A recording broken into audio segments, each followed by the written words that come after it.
La noche de hoy les quiero compartir un tema que estuvimos ahora en la rotación de UCI revisando y que me pareció bastante interesante y junto pues con la doctora Florian me sugirió pues que fuera traído a esta actividad para que todos digamos nos empapáramos un poquito de él.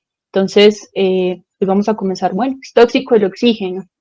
Entonces, dentro de las generalidades que tenemos, que la oxigenoterapia es un manejo rutinario en cualquier contexto clínico, es un manejo con el que todos estamos familiarizados desde cualquier nivel académico que tenga interacción con el paciente, desde los auxiliares hasta los especialistas.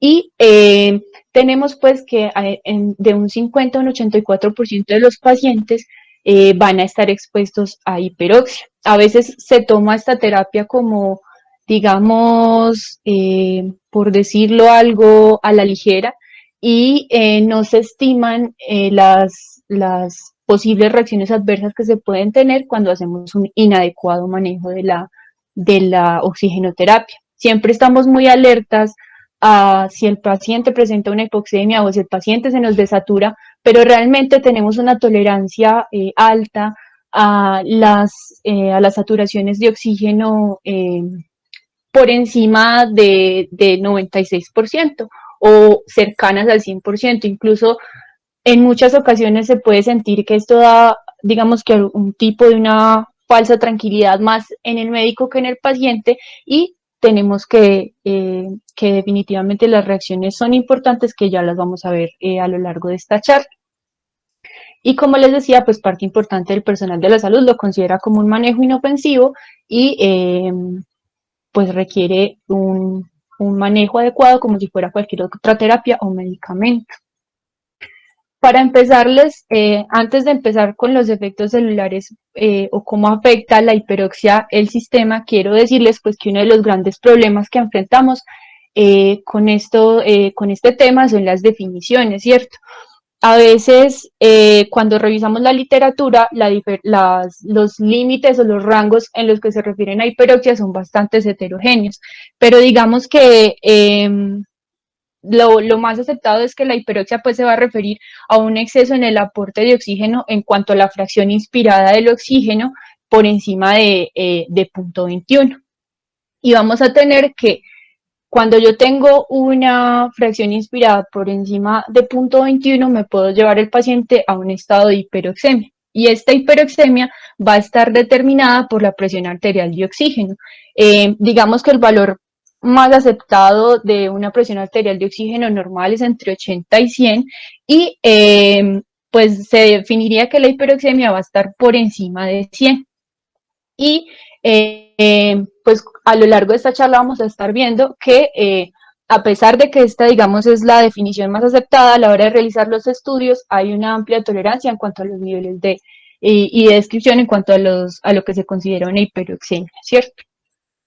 Entonces, dentro de qué efectos adversos o de qué reacciones me puede traer a mí la hiperoxia, vamos a empezar, digamos que una de las que más rápido se asocia y es la generación de especies reactivas de oxígeno. Las fuentes principales de generación de especies reactivas de oxígeno van a ser la cadena de transporte de electrones mitocondrial, las enzimas oxidantes, las células fagocíticas, el metabolismo del ácido araquidónico y la autooxidación celular y las enzimas metabólicas. Usualmente, yo en el cuerpo o en mi funcionamiento normal, voy a tener unos sistemas de barrido para estas especies reactivas de oxígeno. Dentro de esos sistemas de barrido voy a tener unos sistemas enzimáticos y dentro de estos voy a tener la superóxido dismutasa, las metaloproteinasas, las catalasas y componentes del ciclo redox con la glutatión peroxidasa y la glutatión reductasa. Un equilibrio entre la producción de las especies reactivas de oxígeno y estos mecanismos antioxidantes es lo que me permite mantener una integridad celular y evitar el daño estructural. Vamos a tener que dentro de las especies reactivas de oxígeno vamos a tener el ion superóxido, el peróxido de hidrógeno, los radicales de hidroxilo, el oxígeno singlete, el anión hipocloroso y el ozono, ¿cierto? Entonces, como les comentaba, es muy importante a nivel corporal mantener un balance entre la producción de las especies reactivas de oxígeno y los sistemas de barrido. Si yo tengo si estoy teniendo un aporte de oxígeno superior al que necesita el paciente, o si yo le estoy generando un aporte de oxígeno a un paciente que no tiene de base hipoxemia, lo que puedo hacer es, al aumentar este oxígeno, aumentar la producción de especies reactivas y superar los sistemas de barrido. Cuando yo supero estos sistemas de barrido, voy a generar daños a nivel de membranas lipídicas, a nivel de proteínas y ácidos nucleicos. Estos daños me van a llevar a una alteración en la señal intracelular, me van a llevar a una alteración en la transcripción de proteínas y en la función enzimática. Por tanto, pues voy a tener un daño a nivel de las membranas celulares y estas especies reactivas también me pueden generar un daño a nivel del ADN celular y generarme pues una alteración a nivel del núcleo a nivel genético y llevarme a una apoptosis y a una lesión celular. En esta lesión celular, uno de los primeros órganos que me va a lesionar o los primeros órganos que me va a comprometer va a ser el pulmón. Este estrés oxidativo que se genera en la producción de las especies reactivas de oxígeno va a ir ligado a un aumento de citoquinas proinflamatorias y esto me va a generar un daño histológico. Este daño histológico se ha descrito tanto en animales como en humanos y se ha descrito que no solo hay un daño inflamatorio, sino que hay una alteración a nivel de la sintasa de óxido nítrico dada por estas especies reactivas de oxígeno y me va a alterar la vasculatura, no solo a nivel pulmonar, sino a otros niveles, a otros órganos. Por tanto, como les mencionaba, es muy importante evitar estas concentraciones altas de oxígeno para evitar la lesión celular y la muerte y la apoptosis pues, a nivel mitocondrial. Y es de recalcar que inicialmente, si tenemos un paciente con hipoxemia, iniciamos la terapia con oxígeno para tratar de evitar que ese paciente tenga una alteración en su función celular y una caída en la producción de ATP. Pero si yo tengo una hiperoxia y estoy generando estas especies reactivas de oxígeno, eventualmente también voy a tener un daño celular y una disminución en este ATP, por tanto generando, digamos, un efecto paradójico a lo que quiero y más que corregir esa hipoxemia o corregir esa alteración celular, voy a empeorar. Digamos que dentro de los efectos fisiológicos de la hipoxemia, pues vamos a tener, de la hiperoxia y de la hiperoxemia, vamos a tener que las concentraciones de oxígeno, arteriales de oxígeno, van a estar ligadas y van a aumentar proporcional al aumento en la fracción inspirada de oxígeno.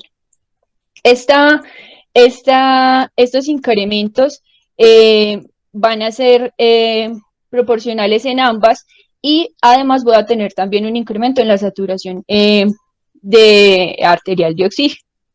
Como les mencionaba, inicialmente, si bien se estaría aumentando las concentraciones arteriales de oxígeno y teóricamente esto me mejoraría el aporte de oxígeno pues a nivel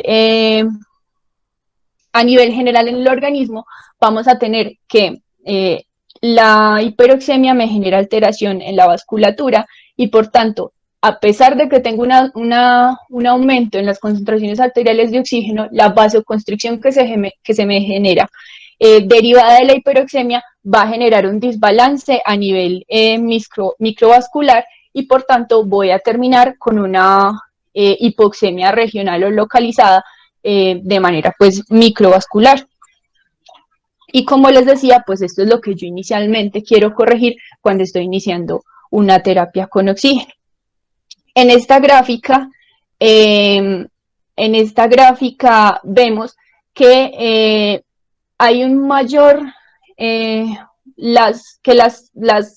digamos que obviamente las presiones arteriales de oxígeno que más me generan aumento en la concentración arterial van a ser las que sean más altas, entonces van a ser en las hiperoxemias más severas. Bueno, continuando pues con los cambios fisiológicos que me genera la hiperoxemia, como ya les había comentado, a nivel pulmonar es donde se me da una de las primeras consecuencias o donde se me da la primera afectación de este evento. Entonces, a medida que yo tengo un aumento en las presiones arteriales de oxígeno, los quimiorreceptores periféricos, los quimiorreceptores y periféricos de los cuerpos carotídeos van a generar una hiperventilación inicial cuando tengo la hipoxemia para mejorar la saturación de oxígeno, ¿cierto? Entonces uno puede esperar que si yo estoy teniendo un paciente con un aporte alto de oxígeno, vaya a tener una disminución en esta ventilación, en esta ventilación. Pero vamos a tener que después de 1 o 2 minutos de tener un paciente respirando bajo una mezcla hiperóxica, vamos a tener un aumento paradójico de la respuesta respiratoria y esto me va a incrementar la ventilación minuto. Y esto se me va a elevar más allá pues de los niveles que tenía previamente antes de empezar la terapia con oxígeno y pues vamos a tener que esta hiperventilación hiperóxica me va a llevar a alteraciones a nivel del CO2, ¿cierto? Y eso es lo que nos muestra la gráfica. Cuando yo tengo esta hipoventilación inicial por hipoxemia, pero después se me da la hiperventilación, voy a tener un efecto, digamos, deleterio doble cuando me voy a las consecuencias en otros órganos, porque voy a tener una vasoconstricción por la hiperoxia y una vasoconstricción por la hipocapnia. Cuando yo tengo, digamos que cuando el paciente genera cambios en la presión arterial de CO2 secundarios a esta hiperventilación, las consecuencias pues van a ser más atenuadas versus si el paciente me mantiene los niveles de CO2 estables. Y esto se va a explicar porque cuando tengo una alteración, cuando tengo una hiperoxemia, voy a tener saturada completamente la hemoglobina y me va a generar un desplazamiento de la curva de disociación de hemoglobina a la izquierda. Esto va a generar que la hemoglobina tenga poca afinidad por el CO2 y una mayor afinidad por el oxígeno y me genere entonces una acumulación de CO2 sistémico y me genere pues más hiperventilación. Además, a nivel pues pulmonar, no solo vamos a tener este impacto en la ventilación minuto, sino que vamos a tener, cuando tengo un paciente solamente ventilado con mezclas hiperóxicas, voy a tener un mayor barrido del nitrógeno. Y entonces, a nivel alveolar, esta mayor concentración de oxígeno me va a generar una difusión rápida de gases y por tanto voy a tener una predisposición a generar atelectasias y una predisposición a generar desbalances en la ventilación, en la relación de ventilación-perfusión, impactando esto negativamente en el paciente. Y además, como ya les mencionaba, las especies reactivas de oxígeno y la hiperoxia me va a generar vasoconstricción. Y si bien se podría pensar que a nivel pulmonar voy a tener una vasodilatación, voy a tener ese efecto realmente es muy bajo. y digamos que se me da un efecto paradójico cuando tengo hiperoxemia. A nivel cardíaco vamos a tener que, como ya les había comentado, al tener una vasoconstricción sistémica y un aumento de las resistencias vasculares sistémicas, voy a tener efectos, esto me va a impactar a largo plazo en el gasto cardíaco, porque me va a aumentar la poscarga. Entonces, a medida que que yo tengo un paciente con mezclas hiperóxicas o bajo el influjo de la hiperoxia, voy a tener a la larga, a medida que me aumenta la concentración arterial de oxígeno, voy a tener una disminución en el flujo coronario. Entonces, cuando tengo pacientes, digamos, en el contexto de infartos, en el contexto de un infarto agudo, y estoy utilizando un oxígeno sin que el paciente lo requiera, lo que estoy realmente generando es mayor efecto deleterio y una perpetuación de ese daño coronario. El aumento, a pesar de que yo tenga las concentraciones arteriales de oxígeno aumentadas y esto me genere, en teoría, un mayor aporte de oxígeno, al tener esa vasoconstricción, realmente la vasoconstricción me supera el aporte de oxígeno y lo que voy a tener en últimas va a ser una hipoperfusión, pues un aporte inadecuado de oxígeno a nivel coronario. A nivel muscular realmente vamos a tener efectos similares también derivados de esa vasoconstricción, pero tenemos que a nivel muscular, sobre todo a nivel de los miembros inferiores, vamos a tener un impacto menor que el que se tiene a nivel cardíaco. Por tanto, el músculo esquelético me tolera mejor esa vasoconstricción y a pesar de que tengo una disminución en el flujo, este no va a ser tan marcado y por tanto el desbalance o la hipoxia a nivel de este órgano no va a ser tan grave. A nivel cerebral, digamos que si bien ya lo hemos visto con los otros órganos, con el cerebro no es diferente y vamos a tener una disminución en ese flujo cerebral cuando se da la hiperoxia por esta vasoconstricción. Y sucede que, como les comentaba ahorita, cuando se da la hiperventilación secundaria debido a la hipoxemia, vamos a tener un doble estímulo negativo a nivel cerebral que me va a disminuir de manera marcada el flujo sanguíneo cerebral. Por tanto, si tengo un paciente en el contexto de una isquemia, de un trauma craneano, de un trauma encefalocraniano, debo tener mucho cuidado con los niveles de saturación de oxígeno o el nivel de presión arterial de oxígeno que ese paciente tiene para no generar una perpetuación en el daño. Inicialmente se pensaba que mejorar ese aporte o dar un aporte, digamos, adicional en este tipo de pacientes era benéfico, pero realmente, como ya vamos a ver, no se ha visto pues que esto impacte de manera positiva y realmente tiene un impacto marcado deleterio e impacta en la mortalidad.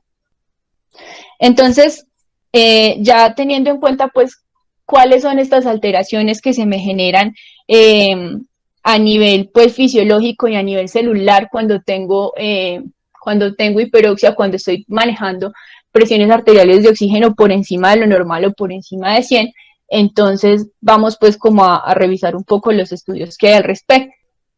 Esta es un metaanálisis que busca revisar, evaluar sistemática, pues hace una revisión sistemática de pacientes que están recibiendo una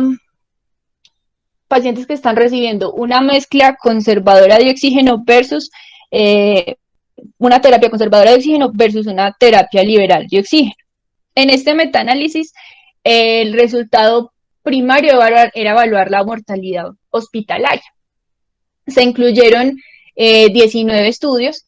Dentro de estos 19 estudios, pues se contaba con 49.389 pacientes. Digamos que era una muestra amplia, pero lo que se encontró es que había mucha heterogeneidad en cuanto a la definición de hiperoxia. Se hablaba en algunos de hiperoxia por encima de 300 y no solo por encima de 100, como lo mencionaba yo ahorita, en el rango normal, y de hecho encontraron rangos tan heterogéneos que iban desde 85 hasta 487 milímetros de mercurio. La mayoría de estas pues de estos resultados de esta presión arterial de oxígeno se midió en las primeras 24 horas del manejo y se encontró que la mortalidad intrahospitalaria fue mayor en aquellos pacientes que fueron sometidos a una terapia liberal de oxígeno. ¿Qué sucede? Como les mencionaba, hay mucha heterogeneidad, no solo en el grupo general, sino dentro de la evaluación de los subgrupos. Y el mayor beneficio o el mayor impacto en mortalidad se vio en el grupo de los pacientes que estaban posparo.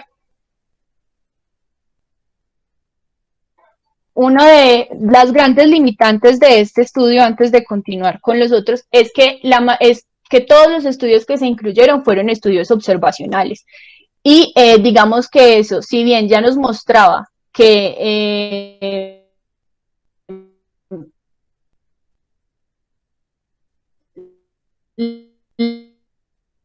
y era deleteria en el paciente, digamos que la evidencia no era muy fuerte y dejaba, digamos que a un espacio a que no haya tanta claridad en la recomendación y en unas nuevas metas en cuanto al manejo de la oxigenoterapia. Entonces, teniendo en cuenta pues que este estudio tenía tantos limitantes, en el 2016 se realiza esta otra revisión sistemática y metaanálisis que también trataba de evaluar la terapia conservadora versus la terapia liberal. Aquí se incluyeron pacientes pues mayores de 18 años, adultos, se excluyeron pacientes que tenían alteraciones a nivel pulmonar o que estaban en terapia de ECMO o en terapias hiperbáricas. El resultado primario de este estudio lo que buscaba era evaluar la mortalidad a 30 días, la mortalidad intrahospitalaria y la morbilidad derivada de terapias liberales versus terapias conservadoras. Dentro de la morbilidad lo que evaluaba era discapacidad, riesgo de neumonía adquirida intrahospitalaria, cualquier infección adquirida mientras el paciente estuvo hospitalizado y el tiempo de estancia hospitalaria.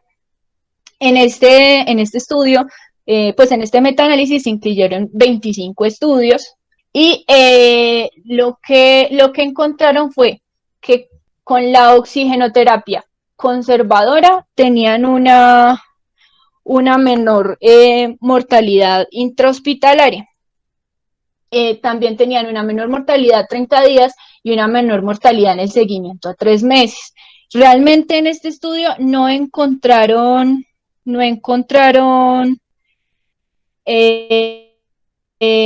diferencias en cuanto a los efectos secundarios y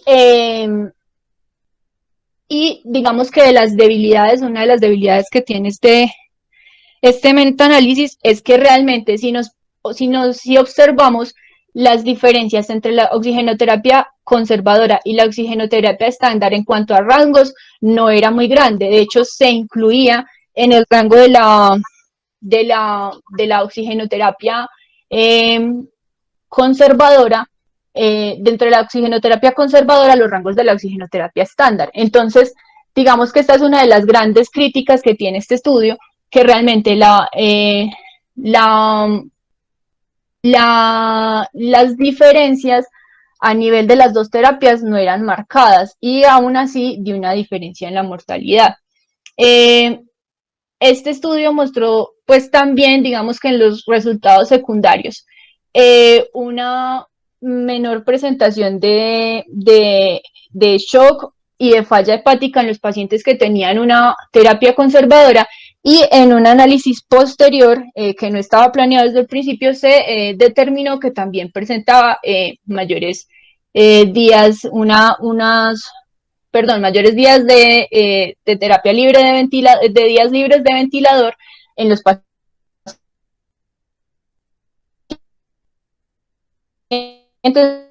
que tenían en cuanto posteriormente sale este estudio en el 2017.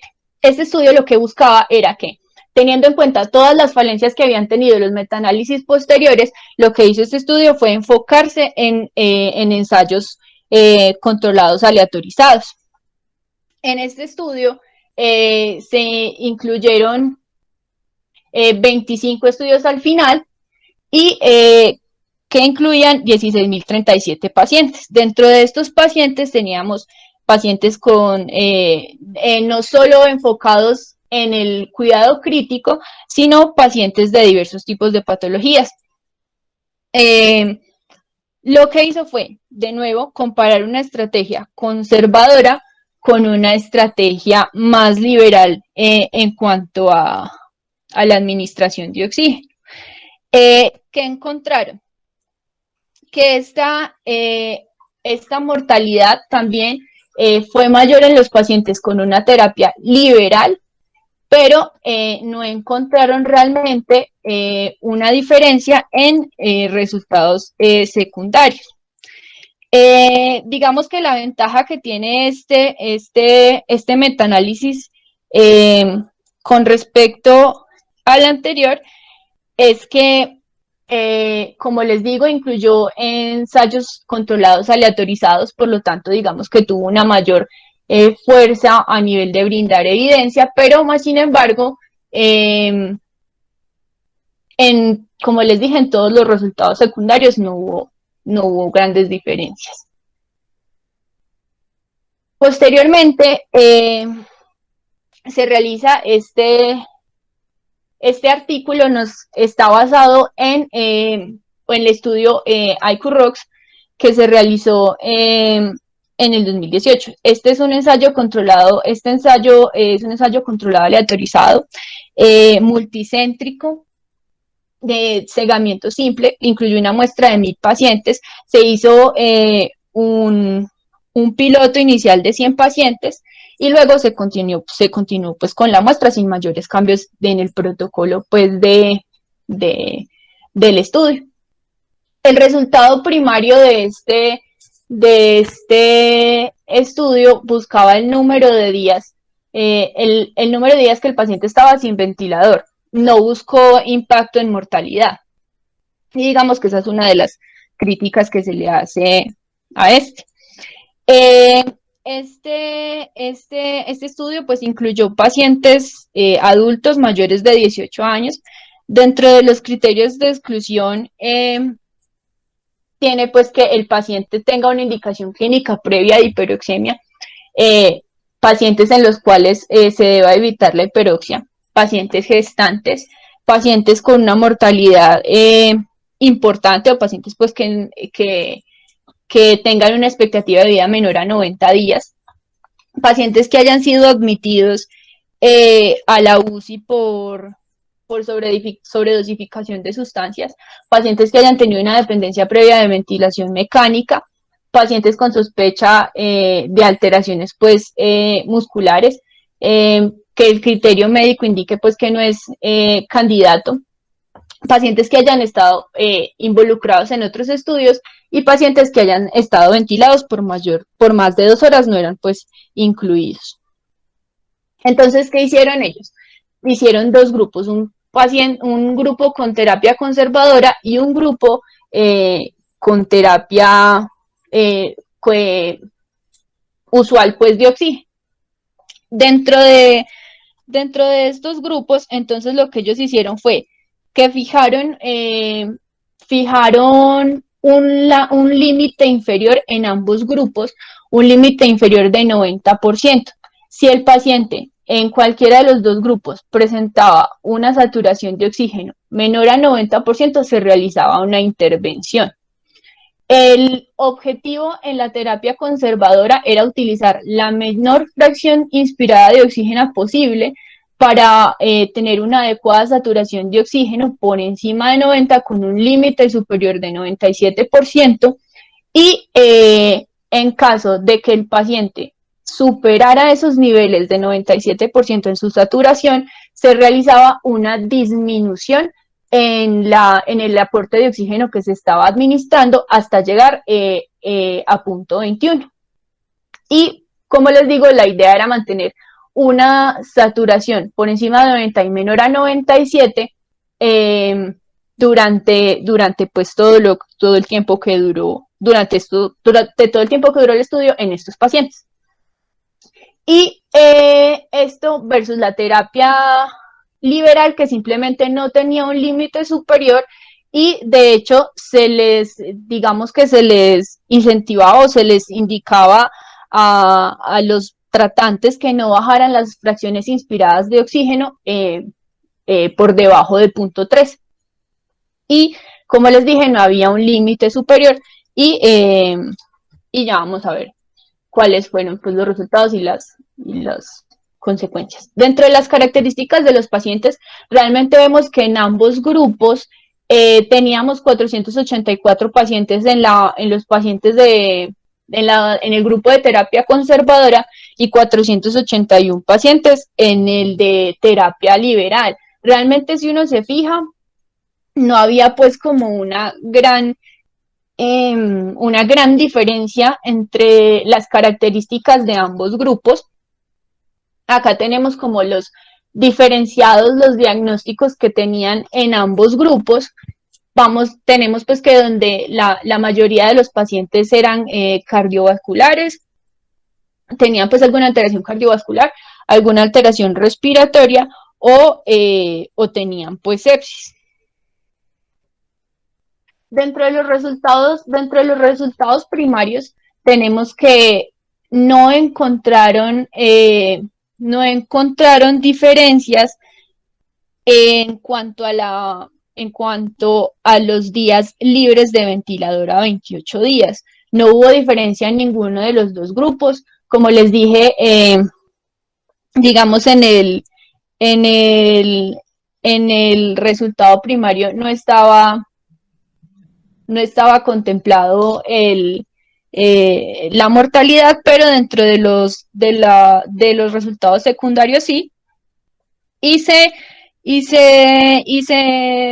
encontró pues un aumento en la mortalidad de los pacientes con terapia liberal versus los pacientes con terapia conservadora. En el resto de los resultados secundarios realmente no hubo mayor diferencia.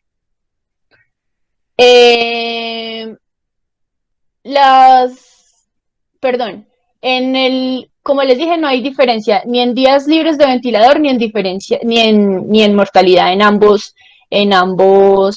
ambos grupos.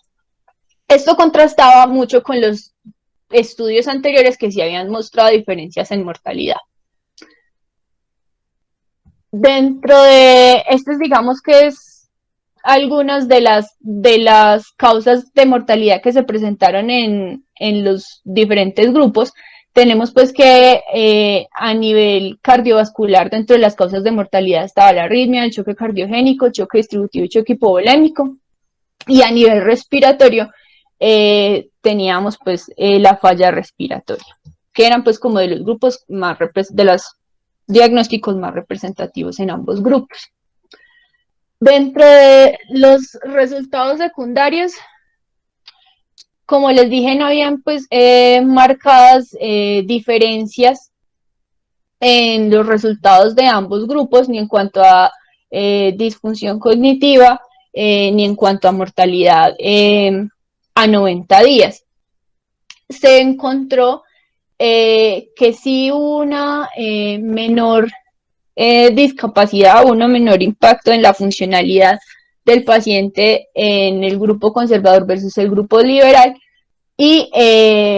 pero pues fue en lo único. Realmente en otro de los resultados secundarios que evaluaba cómo era la situación laboral posterior al haber recibido la terapia y haber estado su estancia y haber tenido su estancia en UCI, realmente no hubo ninguna diferencia. Y sí se observó luego en el posterior en el análisis por subgrupos que los pacientes con encefalopatía hipóxico-isquémica se beneficiaron más de la estrategia conservadora de oxígeno.